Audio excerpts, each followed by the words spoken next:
So welcome to this class, and in this class we will be discussing on object-oriented programming, the object-oriented pillars. So we have four major pillars in object-oriented programming: inheritance, encapsulation, polymorphism, and abstraction. So in any object-oriented programming, either you are writing the code in Java or C++ or any programming language which supports object-oriented, the concept remains same. The way we write the program is different. The syntax is different. Conceptually, it remains same everywhere. So in last class, we have discussed about instance, classes, object creation, object lifecycle. Then we discussed on instance method, class methods. Today we will be covering on static methods, and then we will move to object-oriented pillars. So here is the plan. We will understand why object-oriented pillars matters in AML applications. Then we'll discuss inheritance and how you can reuse and extend ML components. Then encapsulation. So this is another feature where we will hiding the complexity in models and pipelines. Then polymorphism, writing a flexible evaluation pipelines. Abstraction, defining interfaces for models and transformers. And putting it together, we will be building an ML framework where we will use all these concepts. So we'll start from very basic. Then we will have some examples from ML AI applications. And then in the end, we will discuss on interview questions and best practices. So let's move to the static methods. So continuing to the previous class, we created a class model, and in this model class, we have regular method or instance method, predict and evaluate. And then we created class method using class method decorator, where the first argument of the class method is reserved for the class. So you no need to create the object of this class if you have a class method defined. You can directly call it with the name of the class without creating the object. That is the benefit. Now what about a static method? So static methods are those methods which are very different from regular methods and class methods. How you can create that? Let's say def, let's say static method. Any method you can define here, static method, and within that, let's say I'm putting a print here. This is a static method. So now if you see, I do not pass any parameter or the argument which is reserved. So no reserved argument required. What you need is you need a decorator called static method.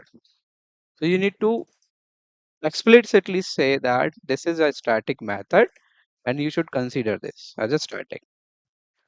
So when you are defining a static method, you don't need to worry about the passing on argument or it is associated to class or let's say object.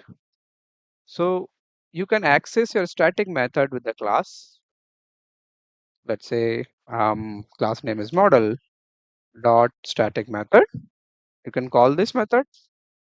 So if you run this program, the output will be, you will be able to access that method without passing any additional arguments. So this is static method. Now, if even though if you have an object of this model, let's say I create a M3 object, M3 equal to model, and then I can use the object to access this method. So in both the ways you can access static methods. So this is not really associated with the reference or the or the object. You are able to call it with the class name and the object. That is the beauty. And one thing which you have to take care is whenever you are creating a static method, put a decorator as static method. That is the only one thing which you need to take care. Now let's suppose if you want to pass more number of arguments, you can pass similar like a normal method. So let's say var1, comma var2, comma var3. So you can define the variables here and then you can pass those values while calling the method. So let's say var1 value is a, or maybe apple, and I'll pass here banana, right? Or maybe like that. So you can pass the values to where all the variables here, and you can use those variables as normally we use. So this is very separate methods. So you can create easily. Now the one thing which is here the problem is, let's suppose if I want to associate any attribute, let's suppose where one I want to use in some different method, which is not the static method. So now let's say def, I'll create a regular method, let's say instance method, and in instance method we are having a self. So if you see here, now I want to use var1 in instance method. So how I can do that? So there is no reference to associated with it, because there is no reference. Here we have reference self and there is no reference here. So when to use static method? Let's suppose you want to do an individual work without any dependency, without any sharing the data. You can do those individual tasks, and you can define the static methods. They are comparatively more easier to write. So this is a quick comparison. Here we can understand what is the difference between instance method, class method, and static method based on the features. So let's suppose one of the feature, let's say uses. So when we have instance method, usually we share the object data between the instance methods. You need to create an object. Without object creation, you cannot call the instance methods. If I say about class methods, then class data can be shared among those methods, and you don't need to create the object. Using class itself, you can call the class methods. But when it comes to static methods, it's not associated to tightly coupled with class or instance. You can access with the both, and this is the use case like utility logics. So if you want to write some utils, uh, which is individually task or something you need to perform, or let's say some utils you need to write, you can put on a static method where there is no dependency on instances. Then we have discussed this first parameter is self, and for class method is CLS, and for static method there is no first parameter reserved. Then access instance variables, yes. So instance variables are those variables which we created for the object. So in instance methods, we can access the instance variables, but in class methods, we cannot access the instance variables. And similarly, in static method also, we cannot access the instance variables. So what is the meaning here? Let's suppose we have instance variable created into, let's say, predict, right? Predict also a instance method. Now let's suppose I create one variable self dot data data1 equals to, let's say, a list of 100, 200, 300.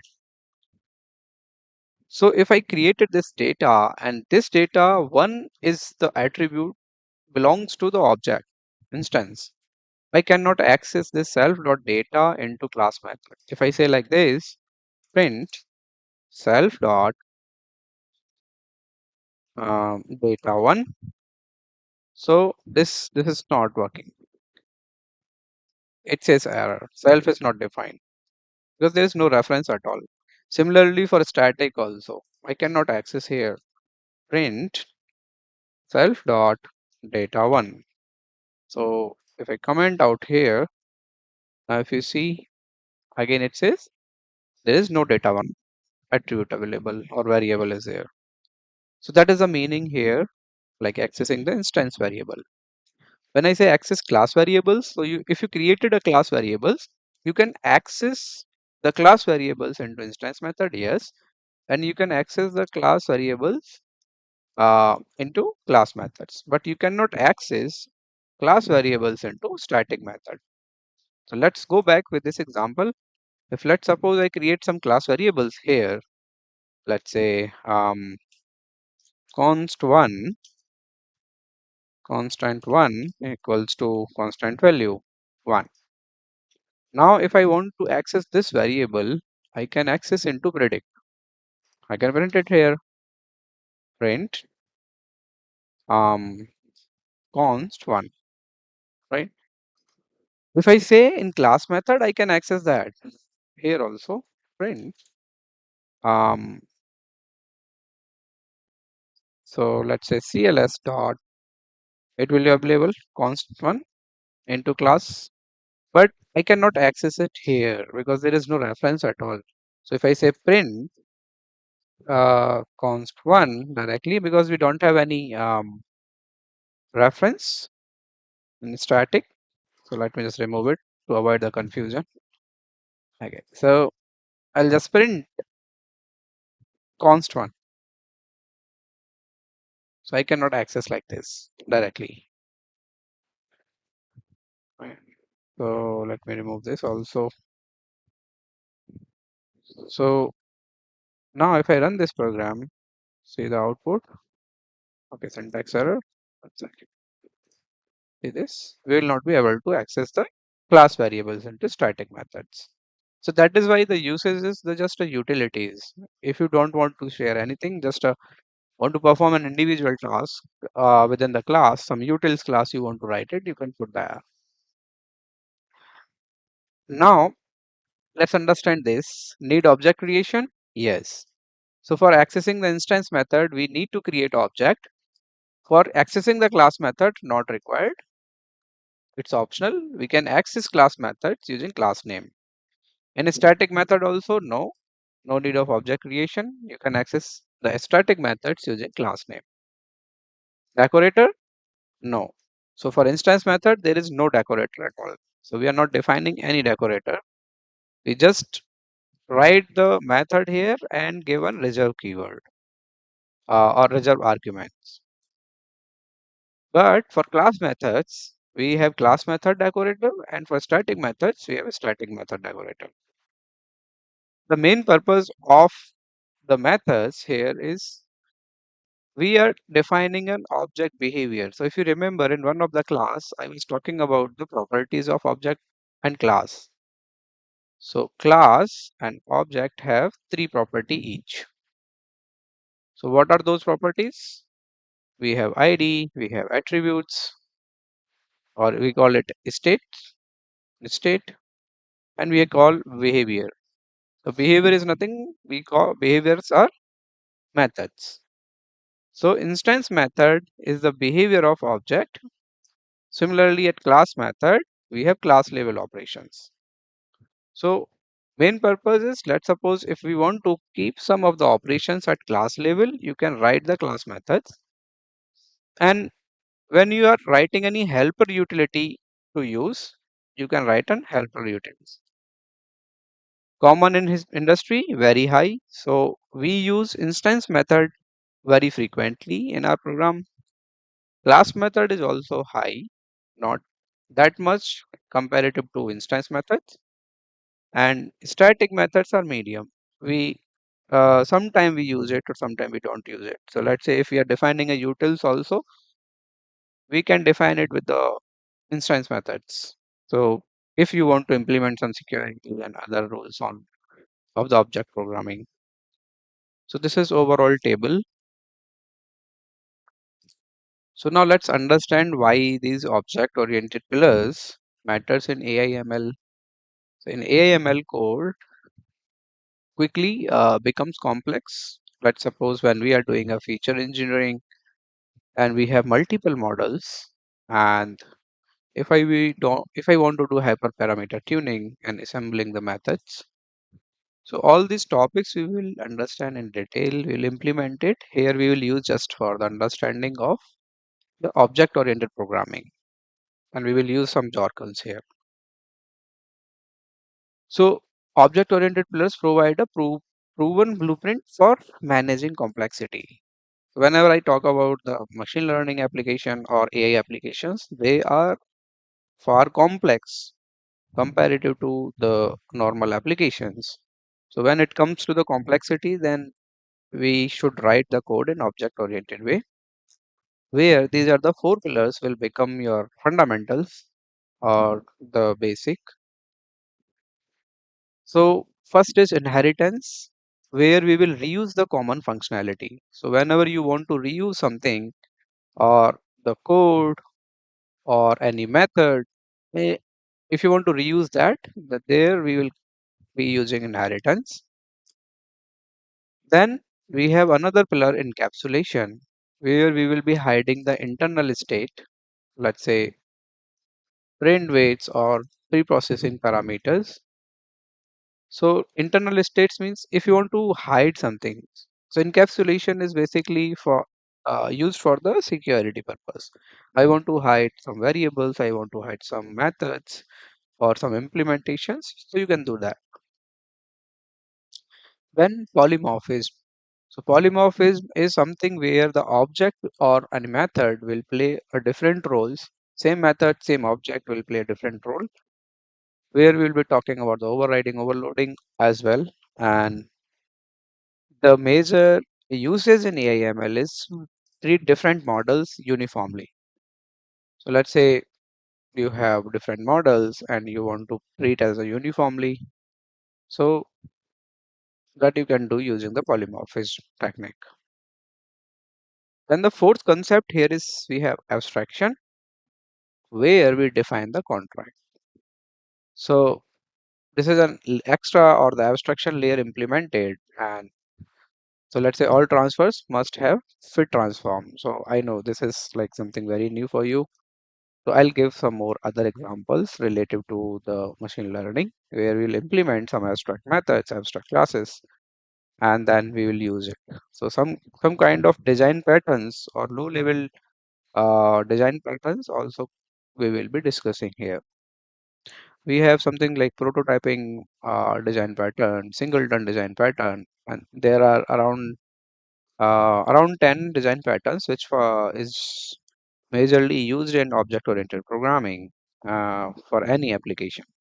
So in this class, we will cover the basics of these concepts, and then in next class, we will discuss about those design patterns which is used for the microservice architecture. So most of the companies are following now microservice-based architecture. So we will be discussing those design patterns, and those design patterns also asked in interviews. So now let's start with inheritance. Inheritance allows a new class, we call that new class as child or subclass, to inherit attributes and methods from an existing class. So for example, you have an existing class animal, and this class is having some attributes or methods. So as of now, one method is available in animal class, let's say eat. You can have n number of methods. So this is regular method, your instance method, and where I am printing print, like there's a logic, you can write it here, define logic for eating behavior. So now this class is an individual class until I'm not writing this. Now let's suppose if I write another class dog. So this is where it says parent and child relationship. So this is the way whenever you write a new class and you want to use the functionalities or the properties of another class, you need to inherit it. So in Python, to inherit the classes, this is the way. So like simple, let's say class, define your child class name, any name. It's up to you. So as of now, here we are using dog. Child class name, then in bracket or in parenthesis, to pass your parent class or superclass. Right? This is where we are saying parent or superclass. So in this case, what is the superclass or parent class? Animal, because we are inheriting animal class into dog. So dog class will become child class or subclass of animal if we are inheriting in this way. So this is the way you can inherit any class uh, and you can put it into parenthesis. Now what is the benefit of this? Let's suppose if I create the object of dog class. This is object D1, and this is the class dog. Now this object have both the properties. It can access its own method. So the dog class is having one method bark. So we are able to access bark method, which is dog's own method, and D1 object is able to access eat as well, which is defined into animal class. So means we are able to reuse the code by inheriting the parent class or superclass. So this goes in that way. Let's suppose here is the animal class and here is dog class. Now dog is inheriting animal. So dog's object can be any object can use its own property and parent's property also. So let's say here animal is having number of properties, let's say P25, around 25 properties, maybe 25 methods. And dog class is also having, let's say, properties around 10, maybe 10 number of methods. Then the total number of properties dog class or dog object can use like 25 plus 10, 35. Now you are able to extend it, right? But it cannot go in reverse way. So let's suppose if I created a object A1 of animal class. So the object of animal class can use its own methods on properties like 25 properties which is defined in animal. And if I want to access the property bark property which is defined into dog or in child class, parent cannot access that. That is the rule. So this is the concept of inheritance, and it works in same way in all the programming languages. So now there are some types of inheritance like single inheritance, multiple inheritance, multi-level inheritance. We have hierarchical and hybrid. We will discuss each in detail. Let's start with single inheritance. So in single inheritance, we will have or child will have only one parent. Okay. So let's suppose you have a class. Maybe we can take example of an ML. Let's say base estimator. Base estimator, or let me just write in this way, base estimator. Now this is the class where we are defining one method which is fit method. Okay, just a one method. This is the property of this class, base estimator. And now I'll have different classes. So one class, let's say linear regression.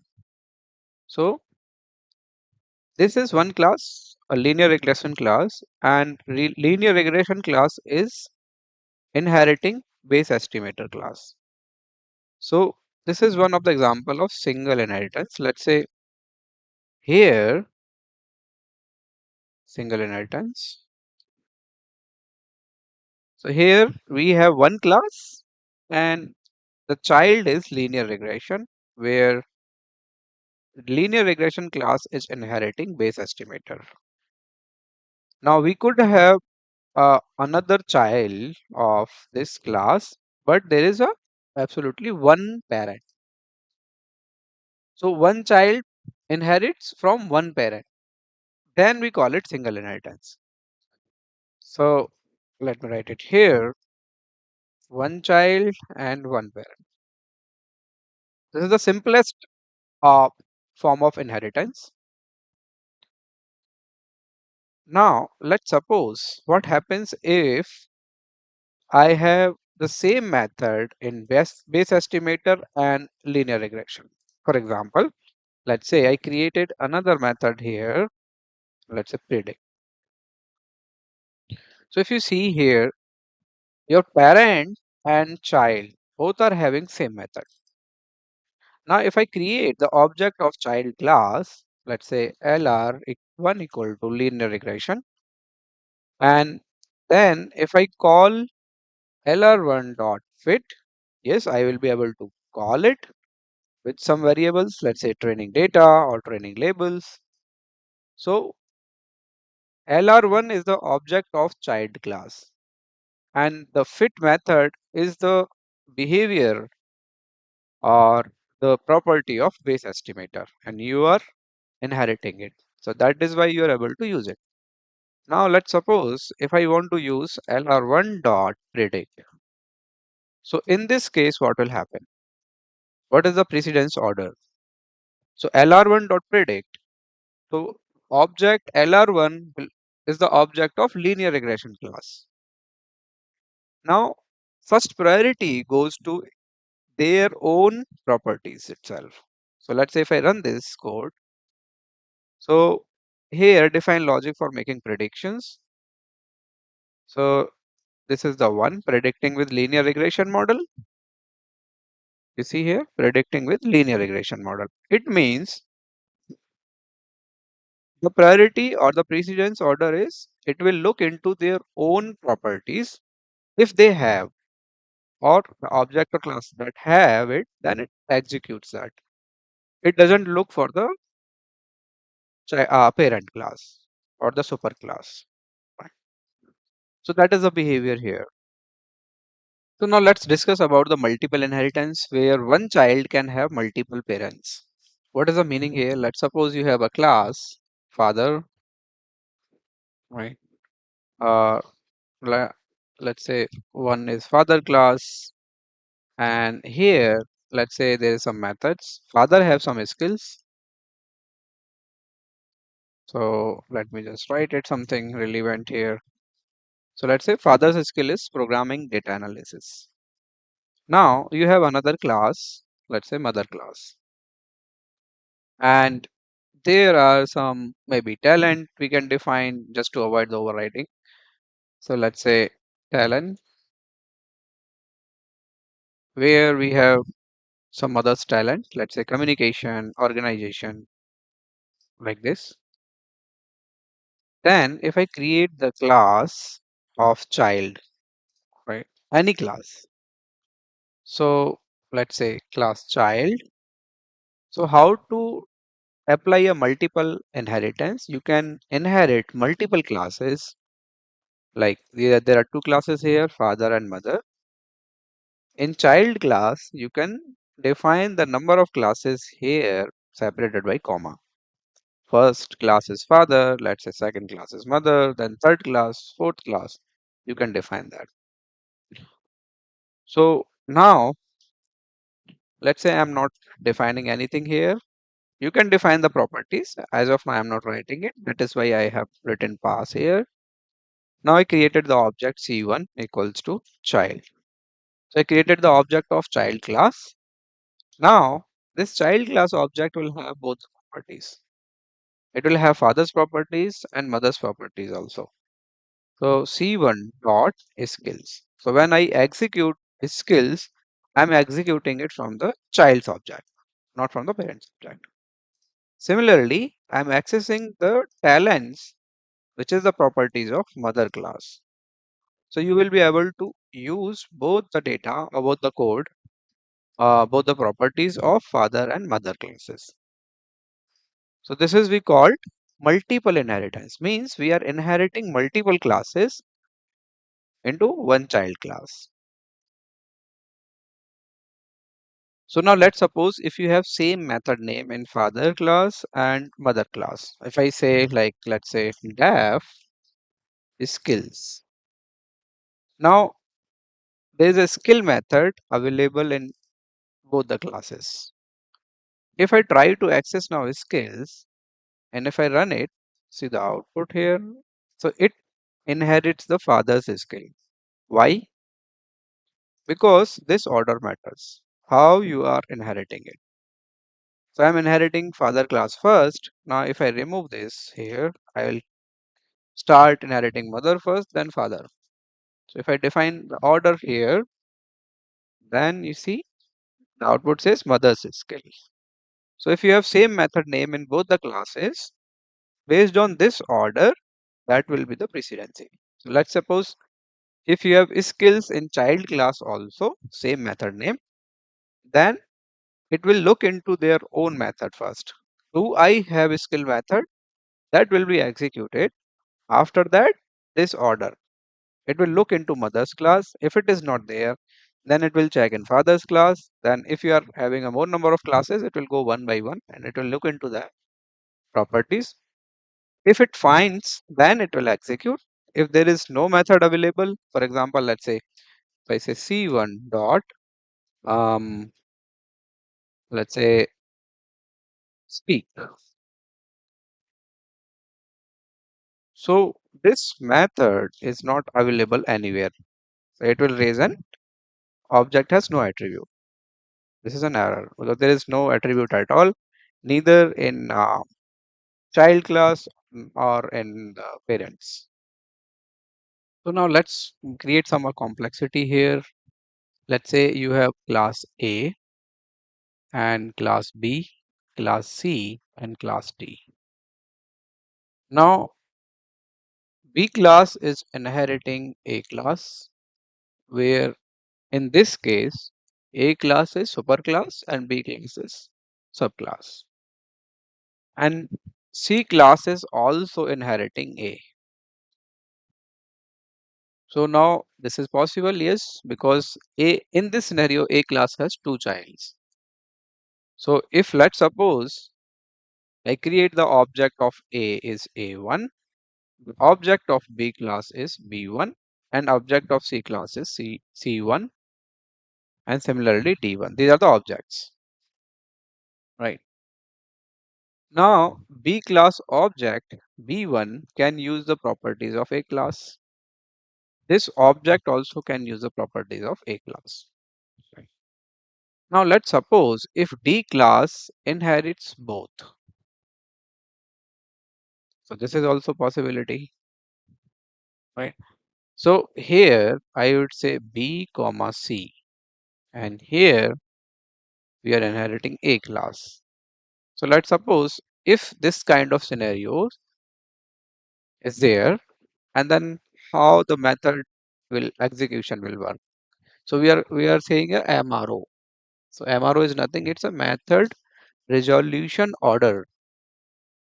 That is the way we solve it.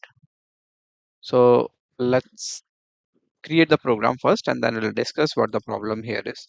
So let's suppose I create a class and let's suppose it have some method def, let's say show, and it will print method A. And let's see if I can create the constructor also, method def init the constructor. I'll write like print object of A created, something like that.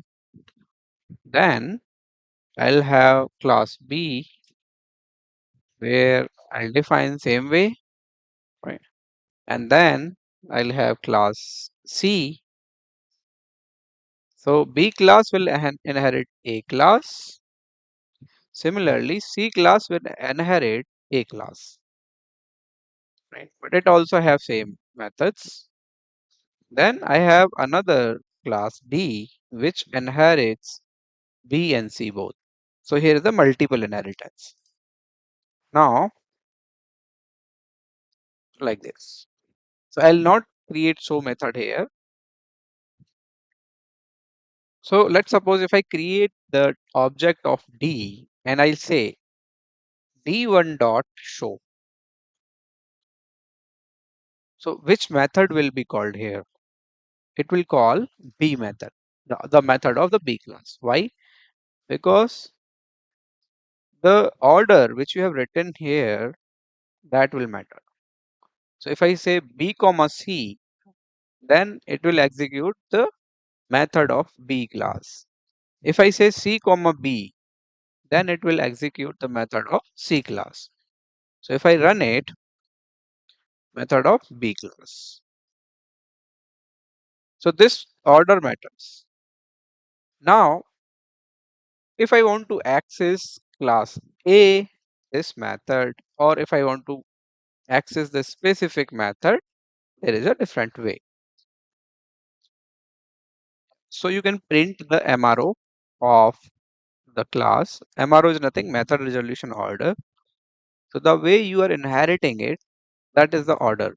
So I am checking the MRO of D, a D class. Then it says it will check into D first, then in B, then in C, then A, like that. Now let's suppose if I want to know about the MRO of B class.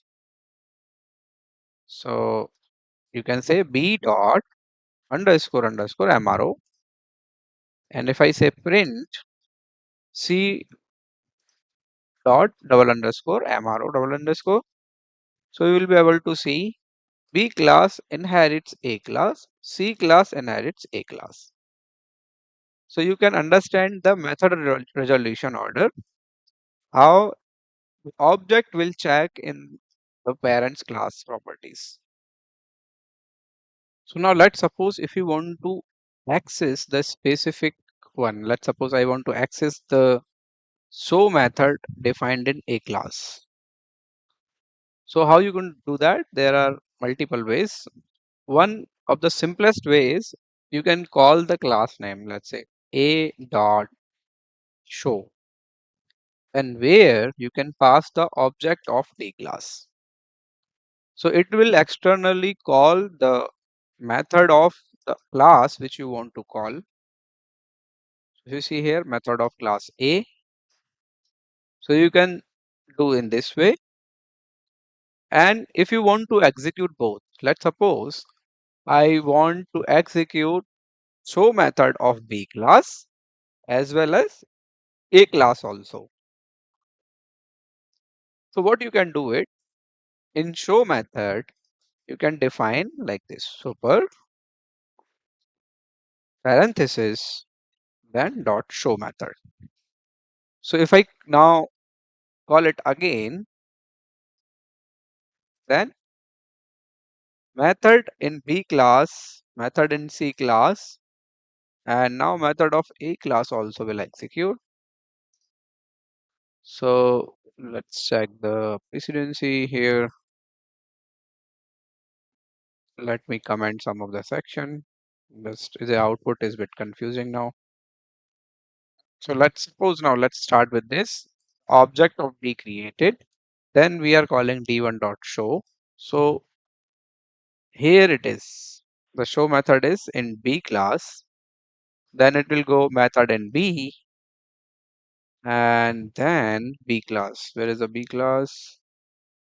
Yeah, B class. Then we are saying super dot show. So then it will execute the parent class also.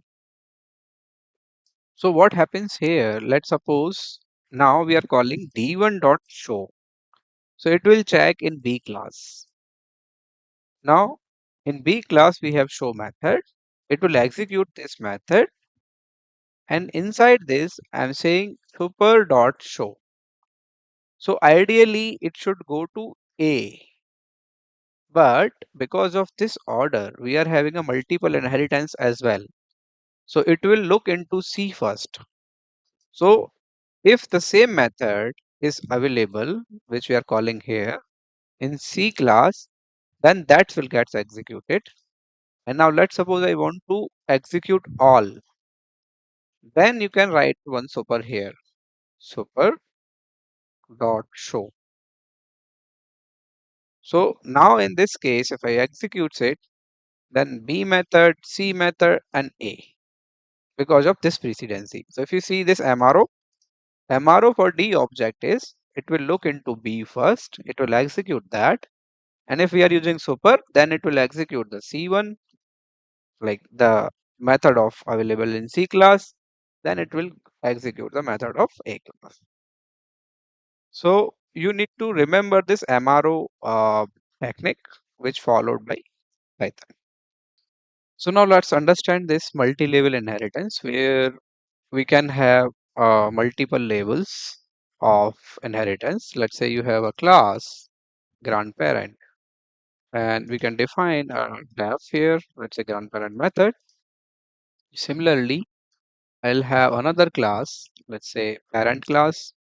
This parent class inherits grandparent class. Then again, I have a class, let's say child class. And this child class inherits parent class. Then I have grandchild like this. So let's say class, grandchild class, and they have their own methods. So if you see, there is a kind of label. We have one label here, then second label, and third label. So you can create the depth as much you want. There's a flexibility. Now let's suppose if I create the object of grandchild class, if I say uh, grandchild C1, GC1 equals to grandchild class. And if I call this method GC1 dot grandparent method, so you can able to access the all of the properties of your grandparents, or you will be able to access the properties of parents, and you will be able to access the property of child.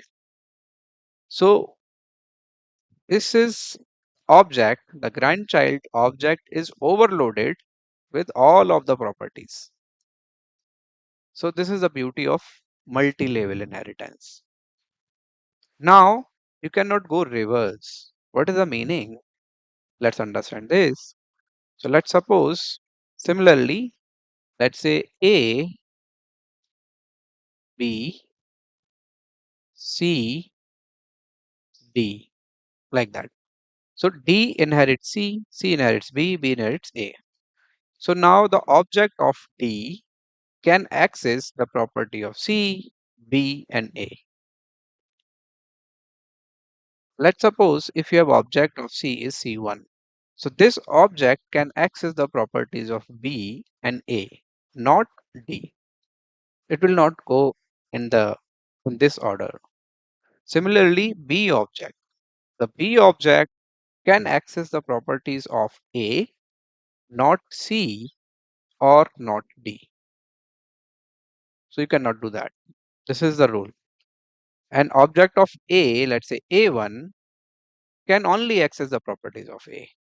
So that is the thing which you need to remember.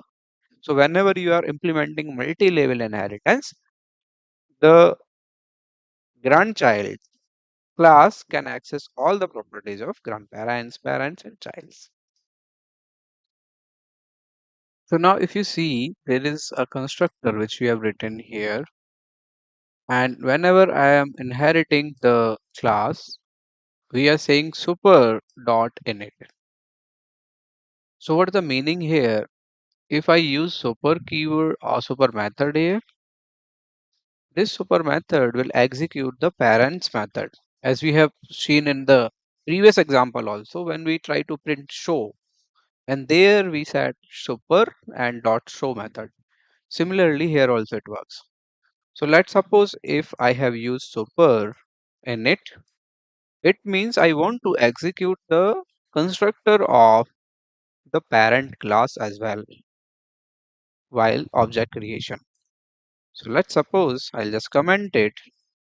I'll just create a object, and then we will see the output. So what happens is object of grandchild created, then child got created, then parent, then grandparent. So this is the sequence. It will the constructor of the current class will execute first, then the parent, then another parent, then the next level. Now, if I don't use this super keyword, super method, and if I execute now, then it will only execute the constructor of the current class. It will not execute the above. If you need, you can use using super. So let's suppose if I use super here and I don't want to use here, then what will happen? The constructor of the grandchild class will get executed, and because of this super, the child class also will execute. So this is how, like this, object of grandchild created, object of child created. So based on this definition, you can define up to which level you want to execute the constructor. So in case of hierarchical inheritance, there will be one parent and multiple children.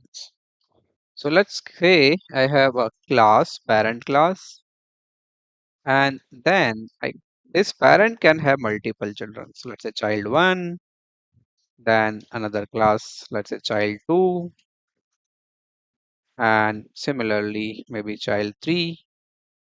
So as many as classes can inherit the same parent class and they can implement their method. So now if you see here, parents method can be accessed by the object of child 1.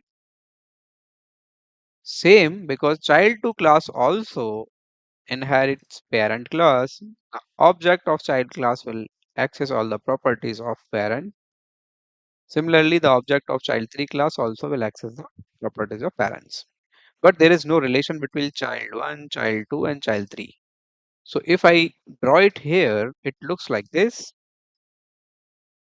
So let's say like this. Let's say you have a parent, then child 1, child 2, child 3. These are the classes. All classes inherits parent. So there's no relation between child 1, child 2 and child 3. Object of child 1, let's say you have C1, C2 and C3. So C1 will be able to access the properties of its own class and parent class. Similarly, same behavior for the object of CS2, same class then parent. C3, same class then parent class. So this is the way we executes. So this is the way you can have multiple children and say all the children class can inherit the parent class. So let's suppose if I create the object of any child, I'll create C1 of child 1, C2 for child 2, and similarly C3 for child 3. And if I try to access the parent method, so we can do that. C1 dot parent method, C2 dot parent method, and C3 dot parent method. So we are able to access all the properties of parent here using these objects. So this type of inheritance called hierarchical inheritance. So the hybrid inheritance is somewhere we use for large applications where we have, let's say if you are building an ERP or any AML applications, any enterprise applications, they use hybrid inheritance.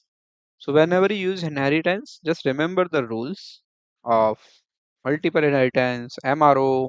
There are a couple of rules and which object can access what properties. You need to take care of those things. So in next class, we will discuss about the next pillar, encapsulation, polymorphism, and abstraction. Then we will discuss on design patterns.